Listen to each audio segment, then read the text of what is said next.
ça, c'est d'être en état d'écriture. Avant de démarrer ce bouquin, j'étais en état d'écriture. C'est un petit peu... si vous avez envie d'être amoureux de quelqu'un, mais vous ne savez pas qui. J'avais envie d'écrire, je ne savais pas. Et Jean-Bernard Puy m'a envoyé une photo qu'il avait prise de moi sur un quai de gare, justement à Lamballe, en Bretagne. Je vais recevoir la photo, j'ai posé à côté de moi, tu sais pas quoi écrire, ben décris la photo. Et les premières pages de la théorie du panda, c'est uniquement la description de la photo. Si vous reprenez les premières pages, c'est ça. Oui, vous arrivez à la J'en avais fait 4-5 pages peut-être. Bon. À la fin, le mec, il est quoi? Il est descendu d'un train, il va en prendre un. Qu'est-ce que je choisis? Le lendemain, je me suis posé la question ce soir. Oh non, allez, il descend dans la ville. Il descend dans la ville, il va quoi? Bah, dans un hôtel. Un dimanche soir, il va chercher un resto. L'histoire du resto, ah oui, chez ce truc portugais, ça m'est arrivé. Cette histoire-là, il y a fort longtemps, il y a 10 ans, une banlieue parisienne, exactement le même truc, c'est un restaurateur portugais, sa femme n'était pas là, les trucs, enfin bref.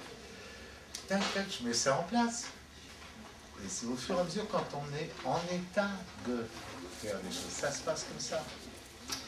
Même chose que parfois, justement, quand on démarre comme ça, très souvent, je suis obligé, à la fin, de revenir au début, parce que j'ai entamé des pistes qui menaient à des coups de sac que j'ai rayés, par exemple, que j'ai enlevés. Mais grosso modo, dès le départ, il faut sentir cette petite musique qui va faire la musique du livre, qui va aller jusqu'au bout. Donc quand on se lance dans un truc, il ne faut pas regarder si c'est bien écrit, s'il y a des fautes, s'il y a des répétitions, s'il y a des trucs comme ça, on s'en fout. Il faut y aller, il faut garder le tempo. Après, on y reviendra, on va le relire 10, 15 fois pour recorriger tout ça. Mais surtout, ce qu'il ne faut pas perdre, c'est la petite musique. Mais maintenant, bon, c'est ma façon de fonctionner, je ne suis pas le seul, mais il y a beaucoup d'autres gens qui font un plan de livre, ça très bien, ça va être comme ça, là, il va se passer ça, là, ça se terminera comme ci et comme ça. Bon, c'est selon les individus, c'est selon les auteurs, selon leur nature.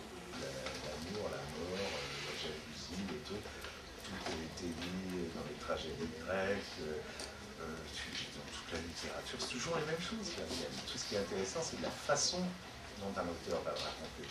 C'est ça qui va faire la différence. Moi, j'ai commencé à écrire des nouvelles en plus de ça. Dans une nouvelle, il n'y a pas d'histoire. Une nouvelle, c'est un flash. Une nouvelle, c'est...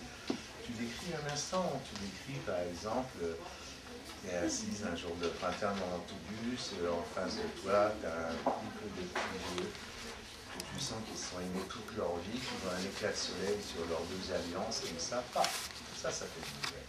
Moi, je mets des personnages en scène, c'est pour essayer de... C'est pas pour être connu moi, mais c'est la seule façon que j'ai trouvée pour connaître les autres. Comment ça tient en l'air, tout ça. Avant d'écrire, j'ai rencontré beaucoup de gens, des tas de gens. Et tu t'aperçois que le dernier des abrutis peut t'apprendre des choses fabuleuses. Donc avant tout, c'est de travailler et d'avoir une qualité d'écoute, d'écouter l'autre.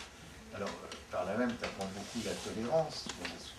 Moi, je fais des trucs comme ça, mais est-ce que quelqu'un d'autre, justement, tu sais, en voyageant dans des pays, tu apprends ce genre de trucs. Parce que chez nous, des qualités, dans d'autres pays, ça devient des défauts et inversement, tout ça. Qui a raison, j'en sais rien. L'histoire, la limite, m'intéresse plus, c'est juste un prétexte pour mettre des personnages en situation. C'était vraiment dans l'optique, enfin, ça m'est venu en cours de route en écrivant, c'est que ce soit une galerie de portraits.